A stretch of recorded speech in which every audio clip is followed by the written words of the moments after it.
Shalom, damai sejahtera Allah bagi kita semua. Judul Sabda Sadik GCA Series Sentul City pada hari ini adalah Roh Kudus menjadikan kita bait Allah yang kudus. Dan ini didasarkan pada firman Tuhan dalam 1 Korintus 3, 16 dan 17. Demikian firman Tuhan. Tidak tahukah kamu bahwa kamu adalah bait Allah dan bahwa Roh Allah diam di dalam kamu? Jika ada orang yang membinasakan bait Allah, maka Allah akan membinasakan dia. Sebab bait Allah adalah kudus, dan bait Allah itu ialah kamu. Saudara-saudara, dunia saat ini membutuhkan Tuhan Yesus Kristus. Dunia juga membutuhkan saudara. Mengapa? Karena saudara dan saya, kita adalah bait Allah yang kudus. Dan saat ini dunia sedang dikuasai oleh keinginan daging, dikuasai oleh dosa. Orang-orang mengejar kekayaan, kekuasaan, dan kenikmatan, tetapi hidup mereka kosong. Mereka berusaha mengisi hati mereka dengan hal-hal dunia, tetapi tetap saja ada kekosongan hidup. Dan saya ingin mengatakan pada saudara hari ini, satu-satunya yang dapat mengisi kekosongan hidup itu adalah Roh Kudus. Dan Roh Kudus hanya akan tinggal di dalam diri seseorang yang telah disucikan oleh darah Yesus Kristus. Di dalam ayat 16 dikatakan, tidak tahukah kamu bahwa kamu adalah bait Allah dan bahwa Roh Allah diam di dalam kamu? Kalimat ini merupakan suatu teguran karena banyak orang hidup seolah-olah tubuh dan hidup mereka adalah milik mereka sendiri. Tetapi firman Tuhan berkata, kamu adalah bait Allah, bukan bangunan megah dengan menara yang tinggi. Saudara-saudara, Paulus mengatakan bahwa gereja sebagai tubuh Kristus adalah tempat di mana Roh Allah tinggal. Roh Kudus diam di tengah-tengah umatnya dalam persekutuan, dalam penyembahan, dan dalam pelayanan kasih. Dengan demikian, saudara akan menjalani hidup ini dengan rasa hormat yang lebih dalam terhadap diri saudara dan terhadap sesama umat Tuhan. Selanjutnya di ayat 17a dikatakan, Allah ini memberi peringatan yang keras, di mana dikatakan di situ, jika ada orang yang membinasakan bait Allah, maka Allah akan membinasakan dia. Apa artinya membinasakan bait Allah? Paulus menegur orang-orang membawa perpecahan, membawa ajaran sesat, atau memperlakukan jemaat dengan tidak hormat. Di Korintus ada yang menyombongkan pengetahuan.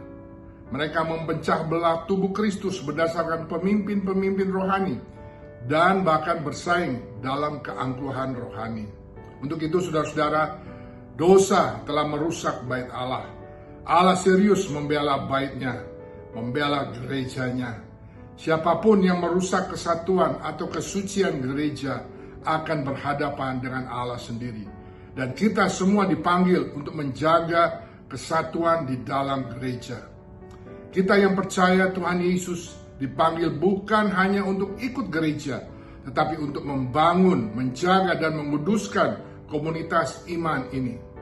Selanjutnya di ayat 17b dikatakan, sebab bait Allah adalah kudus dan bait Allah itu ialah kamu. Saudara-saudara, kesucian bukan sekadar etika, tapi status spiritual. Kita telah dipisahkan bagi Allah.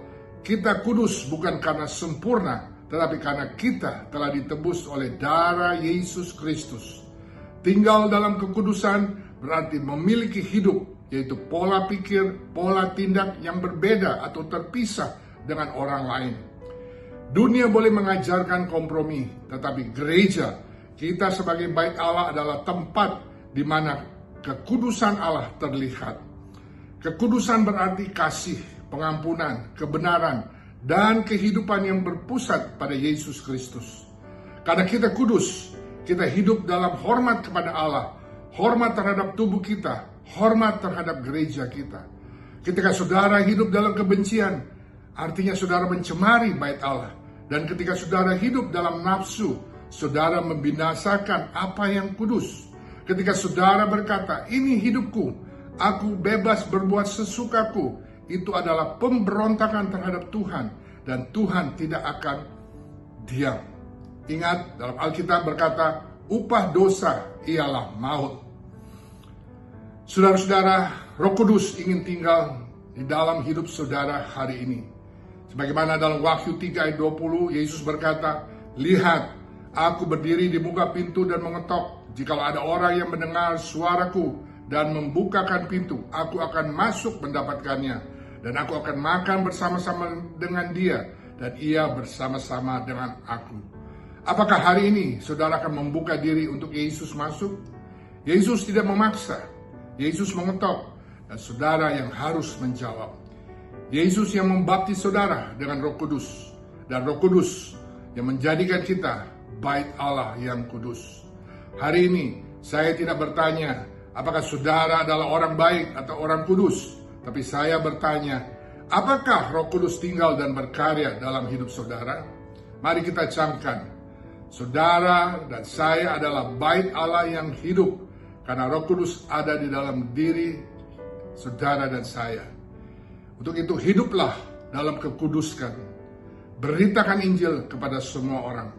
Karena dunia butuh terang yang datang dari dalam bait Allah, yaitu saudara. Tuhan Yesus memberkati saudara. Mari kita berdoa. Ya Roh Kudus, ajarlah kami untuk hidup sebagai bait Allah yang kudus. Untuk itu, kuduskanlah kami dengan firman Tuhan. Pimpinlah kami di dalam setiap langkah kami, agar hidup kami boleh menyenangkan hati Tuhan. Kami rindu untuk menjadi tempat tinggal Roh Allah yang kudus dan yang mulia. Di dalam nama Tuhan Yesus, hamba sudah berdoa dan menaikkan syukur. Amin.